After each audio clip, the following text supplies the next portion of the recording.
Well, Saturday marks 20 years since the September 11th attacks. Many of us remember the images and the video from that day, particularly from New York as the Twin Towers of the World Trade Center fell. Disaster response teams from across the country rushed to Ground Zero.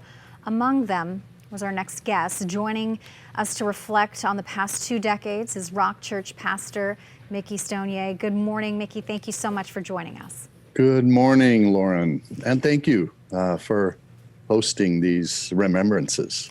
Well, you know, as I'm sure we'll discuss, it's really important, of course, that we never forget. But you know, sometimes going through these memories and sharing them can be a cathartic process, as I'm sure you know, in continuing to do what you do, which we'll get to. But I want to start with that day and why you found yourself on a flight from LAX out to New York after that. You served as an airline disaster response team member. Can you tell us exactly what that is and why you found yourself there? Well, in 1996, Congress passed the Aviation Disaster Incident Response to support family members of commercial airlines. And so Pastor Mike McIntosh, local here in San Diego, and myself were on that team, 100 chaplains and mental health workers from around the country. We had 1 month out of the year to be on call. So our month happened to be September.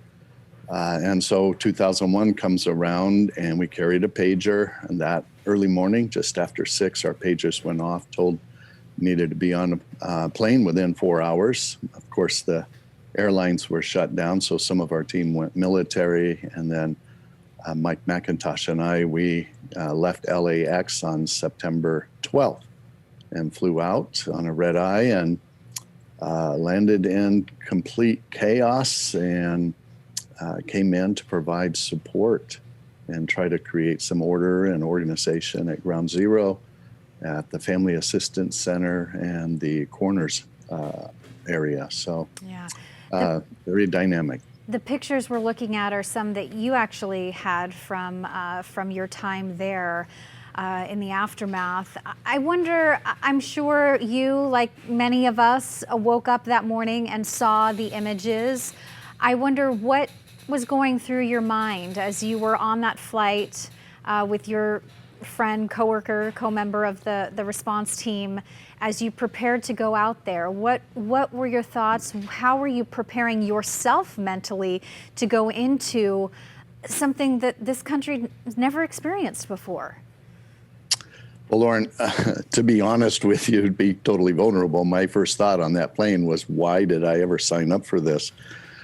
Because I knew it was going to be overwhelming. But quickly your training kicks in, and you know, from the start to finish, our time together serving there, it was such an honor, knowing that history was being made and we were there to serve with no self-interest. You know, we actually didn't take many pictures because at Ground Zero, for those first 2 weeks, it was forbidden. It was a sacred site, and the things that we were part of were very honorable, trying to be very supportive of family and for the fire and police officers. So, so kind of mixed emotions, but for me, the strongest remembrance is just being honored to be there. What was your takeaway from that time? I mean, what was your main focus? Was it to support families who were struggling with knowing that they possibly lost a loved one? Was it the victims who had made it out? What was your main role?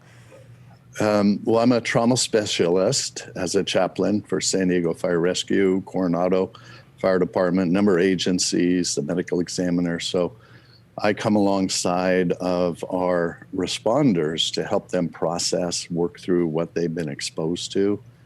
A lot of people don't understand the significance of all they do on a daily basis. I often will say it's, you know, 9/11 was very dynamic, and the magnitude of the towers coming down and all the lives impacted. But every day they're responding to people that are having tragic events personally, and it's a 9/11 event to them. And so Gosh, my encouragement, my takeaway is to be grateful to our responders. And suicide rates have actually outnumbered the line of duty deaths. And so as a community, we need to do better to care for the mental health as well as the physical health of our responders and to honor them. Well, how on an everyday role can we as community members who don't really fathom what our first responders experience daily, how can we support them better? Well, of course, pray, be kind. 20 years ago, the world, gosh, our nation was so different. People were unified. Those first few weeks, the months, people came together, willing to serve, sacrifice, to give, were generous. And I look 20 years later, it's just somewhat of a different country. And I would encourage all of us to maybe reflect back and go back to honoring each other, being gracious to hear other perspectives on life and how we live, and let love be our priority, not our positions, but to be respectful. And for supporting our emergency responders, I know their budgets are crunched. I was at a station yesterday. These firefighters pay out of their own pocket to fix their sprinklers. They have garage doors that aren't working. They have air conditioners not working because their budgets are so tight. Money has been placed elsewhere. So anything we can do to support those crews, because they literally every day are laying their life down. No greater love there is than this, to lay down your life for a friend. Sound advice. Pastor Mickey Stonier, thank you so much. So appreciate your words this morning, your service, and what you're doing for so many organizations here in San Diego to support our first responders. Thank you. Thank you. Absolutely. And God bless you. You too. Well, KUSI wants to hear your 9/11 stories. We're asking where you were on September 11th. You can share your experiences, your memories. You can do that on our social media platforms, including Facebook, Twitter, and Instagram.